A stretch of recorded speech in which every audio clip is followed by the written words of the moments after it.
우리가 사람 만나다 보면은 남이 한 말에 자존심이 상하는 경험을 해본 적이 있을 겁니다. 프랑스의 철학자였던 샤르트르는 이런 말을 했습니다. 타인은 나를 규정하는 지옥이다. 철학자의 말은 아주 간단명료하면서 아주 심오한 내용들이 많습니다. 그래서 이게 말이나 글이나 특별히 글 같은 경우는 짧게 쓰는 것이 어려워요. 그래서 이제 대학원 학생들, 박사과정에 있는 학생들도 한 페이지짜리 리포트를 써라 그러면은 한 페이지를 쓰지 못하고 뭐 3페이지, 3장, 4장, 뭐 심지어는 10장, 20장을 쓰는 경우도 있어요. 많이 쓰면 좋은 줄 알고 많이 쓰는 게 아니라 한 페이지, 한 장을 써라. 한 페이지만 써내라 그랬는데도 그걸 줄일 줄 모르는 거야.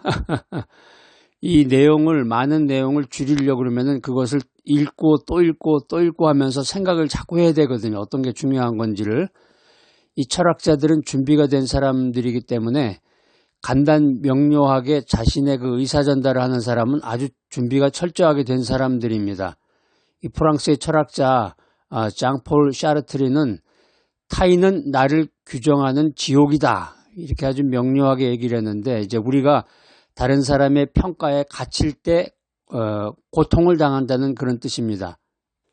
말도 중요하지만 이제 해석이 또 중요하죠. 진정으로 중요한 것은 이제 외부의 잣대가 아니라 스스로에 대한 이 긍정적인 인식이라는 것입니다. 건강한 자존감은 외부의 비판이나 평가에 쉽게 흔들리지 않는 내면의 단단함에서 비롯됩니다. 이게 태풍이 이제 몰아치는데 태풍이 휙하니 태풍 속에서도 이 뿌리 깊은 나무가 굳건히 서 있는 것처럼 강한 자존감은 외부의 어떤 공격에도 쉽게 무너지지 않는 회복 탄력성을 제공합니다. 오늘 바이블 메시지 들으시는 분들 가운데서 이제 다른 사람이 한 말에 자존심이 상했던 경험이 있는 분들, 그런 분들은 이제 마음의 갑옷을 단단하게 입으시고 이 회복 탄력성이라는 개념을 가지고 오늘 바이블 메시지를 들으시기를 바랍니다. 잠언 16장 32절 말씀입니다. 이 말씀 아주 중요한 암송 구절인데 여러분 한번 외워보세요. 시작. 노하기를 더디하는 자는 용사보다 낫고 자기의 마음을 다스리는 자는 성을 빼앗는 자보다 나으니라. 성경 말씀은 이제 아까 제가 철학자 얘기를 했는데 성경 말씀은 더 압축된 아주 엑기스로 된 그런 말씀들이 많아요. 그러니까 이제 해석을 어떻게 하느냐에 따라서 그 말씀의 진위가 왔다 갔다 하는 거예요. 잠언 16장에 있는 말씀은 이제 화내지 마라. 화내지 말고 자기 마음을 잘 다스려라 하는 말을 아주 그냥 비유적으로 해가지고서 우리들에게 권면의 메시지를 전해주고 있습니다. 여기 보면 이제 노하기를 더디하는 자라는 표현이 있습니다. 영어로는 이제 slow to anger인데요. slow to anger라는 게 이제 화를 내다 이런 뜻이잖아요. anger. 노하기를 더디하는 자, 이게 이제 히브리 원어로는 이제 에레크 아파임인데 쉽게 분노하지 않고 인내하는 사람을 말합니다. 쉽게 분노하지 않고 인내하는 사람. 여러분들은 어떠세요? 성격이? 우리가 흔히 이제 신경질적인 사람이라고 그러는데 어떤 사람은 그냥 금방 다른 사람 말이나 행동에 팍 하니 그냥 분노가 폭발하거나 신경질 내는 사람 있죠. 그 목소리 톤이 올라가면서. 근데 쉽게 분노하지 않고 인내하는 사람, 에레크 아파임, slow to anger, 이런 사람을 성경은 주목해서 보라고 말씀하고 있습니다.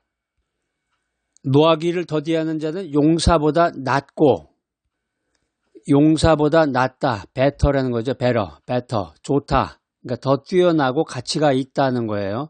이게 이제 좋다라는 게 이제 토브인데, 히브리어 토브. 이게 아주 그 히브리어 공부할 때 아주 중요한 단어, 시험 문제에 많이 나오는 단어가 이제 토브였는데, 토브.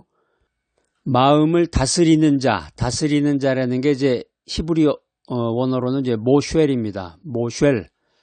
모쉘인데 자신의 감정과 욕망을 통제하는 사람을 의미하고 있습니다. 요즘에 이제 SNS 같은 거 보면 사람들이 욕하는 사람들이 많죠. 육두문자를 더 벗어나가지고 뭐 XX 막 입에 담지 못할 그런 욕을 막 해대는데 이제 자신의 감정을 주체 못하는 거죠. 누구하고 이제 싸우거나 부부간에도 부부싸움 할 때도 보면 막 욕하는 사람이 있어요. 자신의 감정을 통제 못하고서 그냥 막 해대는 사람. 오늘 잠언서 말씀을 우리가 함께 읽어보았는데 잠언은 지혜로운 삶의 원리를 담고 있는 책입니다. 오늘 읽은 말씀은 외부의 적을 정복하는 용사보다 자신의 내면을 다스리는 사람이 더 위대하다, 이 말씀을 강조하고 있습니다. 다시 말하면 외부의 공격보다 내면의 감정을 컨트롤하는 것이 진정으로 강인한 것이다, 이런 가르침을 우리에게 주고 있는 것입니다. 이 성경이 이제 기록될 당시에 그 백그라운드를 보면은 이제 전쟁이 많이 일어났잖아요. 전쟁이 일어나서 이제 적과 전투를 벌이고 이제 성을 빼앗고, 근데 성을 빼앗는 것이 굉장한 그 빅토리란 말이에요. 굉장한 큰 승리라고 이제 생각했던 거죠. 최고라고 생각했는데, 이 잠언서의 말씀은 내면의 평화를 지키고 감정을 다스리는 것이 더욱 가치 있는 승리다. 그것보다 더 큰 승리가 감정을 다스리는 것이다, 이렇게 말하고 있습니다. 우리가 오늘을 사는 이 현대사회에서도 다른 사람의 말이나 상황에 쉽게 흔들리지 않고 자신의 마음을 굳건히 지키는 것이 중요합니다. 이 말이 그렇게 쉬운 일이 아니죠. 말만 쉽지. 다른 사람이 뭐라고 한마디 하면은 쭝얼쭝얼 뭐라고 그랬는지 그 말, 자기의 그 마음을 막 흔드는 말을 하게 되면은 쉽게 막 자기 막 감정이 요동이 되는데, 그러니까 외부의 평가에, 다른 사람 말에, 다른 사람이 뭐라고 하는 거에 일희일비, 한 번은 웃었다 한 번은 울었다 막 왔다 갔다 하면서 막 흥분하기보다는 내면의 가치관을 확립하고 스스로를 존중하는 것이 진정한 자존감을 키우는 길이다, 이렇게 성경은 말하고 있습니다. 고대 사회에서 이 캐슬, 성을 이제 캐슬이라고 그러잖아요. 캐슬. 성읍은 외부의 침략으로부터 사람들을 보호하는 아주 중요한 방어 시설이었습니다. 그러니까 성 안에 있으면, 성 안이 이제 도시죠. 하나의 도시. 성이 있고 이제 한참 떨어져 가지고 또 뭐 성이 있고, 성이 많지도 않지만, 그러니까 성 밖에 사는 사람들은 이제 야만인 취급받는 거고, 성 안에 사는 사람은 이제 도회지에 사는 거고, 그래서 이 성을 빼앗는 것이 군사적인 승리를 의미했지만, 잠언은 성경에 나오는 이 말씀은 이보다 더 어려운 내면의 통제를 강조하고 있습니다. 성을 빼앗는 것보다 더 어려운 문제가 이 인간 내면의 통제라는 거죠. 이게 이제 외부적인 환경보다 내면의 세계를 다스리는 것이 더 근본적이고 더 중요한 문제라는 것입니다. 성경에 보면은 자존감 회복 훈련을 하면서 내면의 요새를 쌓아갔던 인물이 있습니다. 다윗인데, 다윗은 골리앗의 위협적인 말에도 불구하고 하나님을 의지하면서 용감하게 맞섰습니다. 우리가 성경을 주의 깊게 자세히 읽어보면은 다윗이 이제 골리앗하고 싸우러 갈 때 그 적들 있잖아요. 골리앗 주변에 있던 그 적들이 다윗을 막 비웃어요. 야, 저딴 게 뭘 하느냐, 세상 말로 저게 뭘 한다고 이렇게 나오냐, 말도 안 되는 소리다 정말. 그런데 성경을 자세히 읽어보면은 다윗 편에 있는 사람들, 이스라엘 백성들도 다윗을 비웃었어요. 야, 저런 게 나가서 어떻게 골리앗을 물리친다고 저게 나가, 우리 정말 개망신이고 우리나라 이제 망했네 하고서 성경에 보면 그런 은밀한 내용들이 자세하게 나옵니다. 그런 말을 들었을 때 여러분, 다윗이 어떤 심정이었겠어요? 다윗의 흔들리지 않는 믿음은 외부의 평가에 좌우되지 않는 강한 내면의 힘을 우리들에게 보여주고 있습니다. 우리가 인생 살아가면서 성경 말씀을 읽으면서 다윗처럼 외부의 어려운 환경 앞에서 자신의 가치와 신념을 굳건히 지키는 법을 배워야 되겠습니다.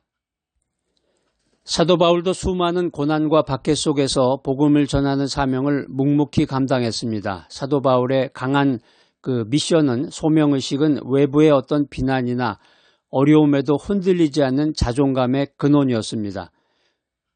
이게 우리가 이제 문학적으로 철학적으로 이야기를 해서 그렇지 사도 바울은 자존감의 근원이었다. 그렇지만 사도 바울은 돌멩이로 그냥 돌을 막 던지고, 사도 바울에게 그 돌 한번 맞으면 얼마나 아프겠어요.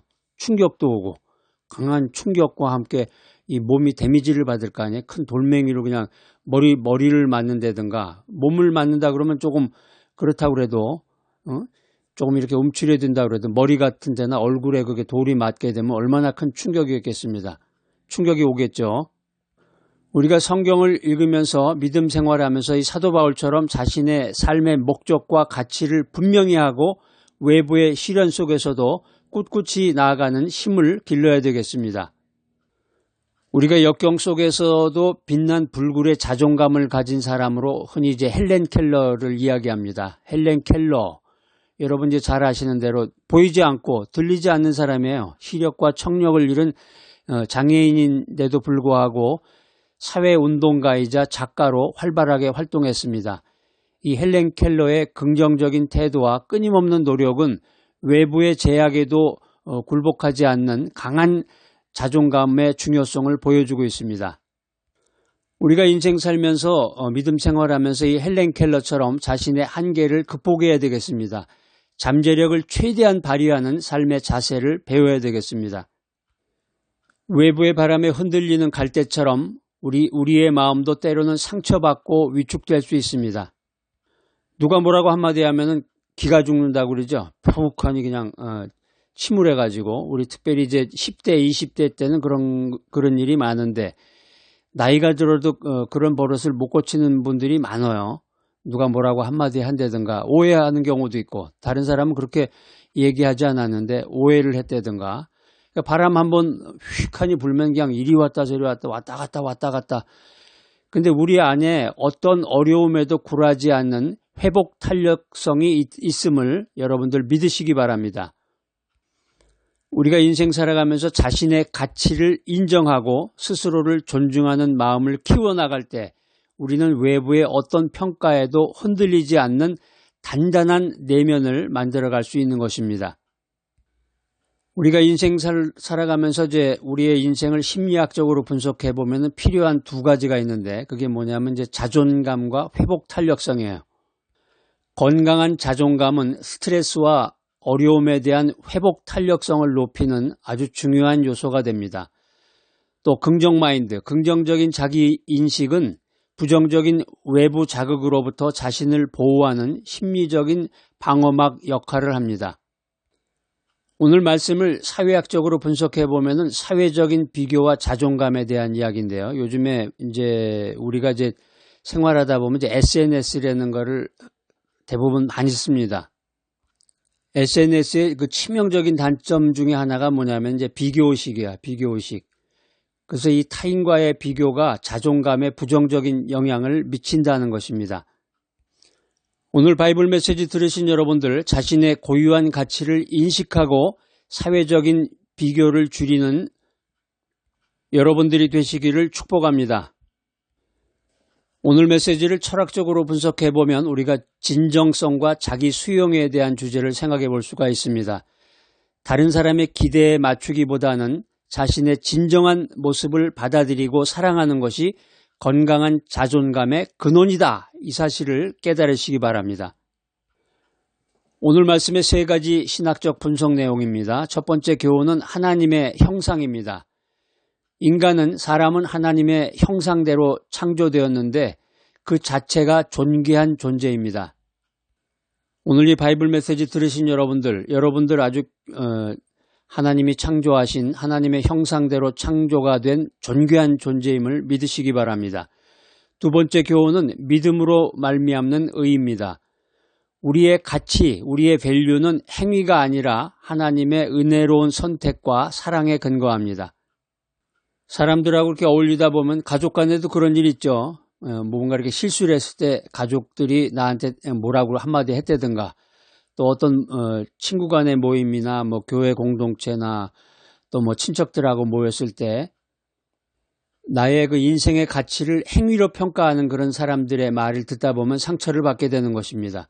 나의 가치는 행위가 아니라 하나님의 은혜로운 선택과 사랑에 근거한다. 이 사실을 믿는 여러분이 되시기를 축복합니다. 세 번째 교훈의 메시지는 마음의 변화입니다. 성령의 역사하심을 통해서 우리는 더욱 성숙하고 온전한 자아상을 형성해 나갈 수가 있습니다. 오늘 말씀을 가지고 우리가 실천할 수 있는 삶의 원칙입니다. 첫 번째는 자기연민입니다. 자기의 부족함과 실수를 인정하고 스스로에게 친절과 이해를 베푸시기 바랍니다. 어떤 분은 보면 절대로 자기 실수를 인정 안 하는 분도 있더라고요. 그런 분은 이 내공이 부족해서 그래요. 정말 어떻게 보면. 그러니까 내가 부족해서 그렇습니다. 내가 잘못했습니다. 그러면서 다음에 그러지 않으면 되고, 자신의 그 부족함과 실수를 인정해야 되는데, 그렇지 못한 분들은 오늘부터 자신의 부족함과 실수를 인정하고 스스로에게 친절과 이해를 베푸시는 여러분이 되시기를 축복합니다. 두 번째 원칙은 긍정적인 자기 대화입니다. 자신에게 긍정적이고 격려적인 말을 건네고 부정적인 생각을 긍정적인 방향으로 전환하시기 바랍니다. 세 번째 삶의 원칙은 강점에 집중하라. 자신의 약점보다는 강점에 집중하고 자신의 재능과 능력을 개발하는 데 힘쓰시기 바랍니다. 자신의 가치를 인정하고 스스로를 존중하며 긍정적인 마음으로 자신을 갖고 나갈 때 우리는 어떤 외부의 어려움에도 굳건히 설 수 있는 내면의 힘을 얻게 될 것입니다. 오늘 이 귀한 바이블 메시지 들으신 여러분들, 남이 한 말에 자존심이 상하지 말고 외부의 평가에 흔들리지 않는 건강한 자존감을 갖는 귀하고 복된 여러분 모두가 되시기를 축복합니다. 존귀하신 하나님 아버지, 저희가 세상의 평가에 흔들리지 않고 주님 안에서 참된 자아를 발견하고 사랑할 수 있도록 인도하여 주시옵소서. 저희 안에 강한 내면의 힘을 길러주시고 어떤 어려움 속에서도 굳건히 설 수 있도록 붙잡아 주시옵소서. 예수 그리스도의 이름으로 기도드립니다. 아멘.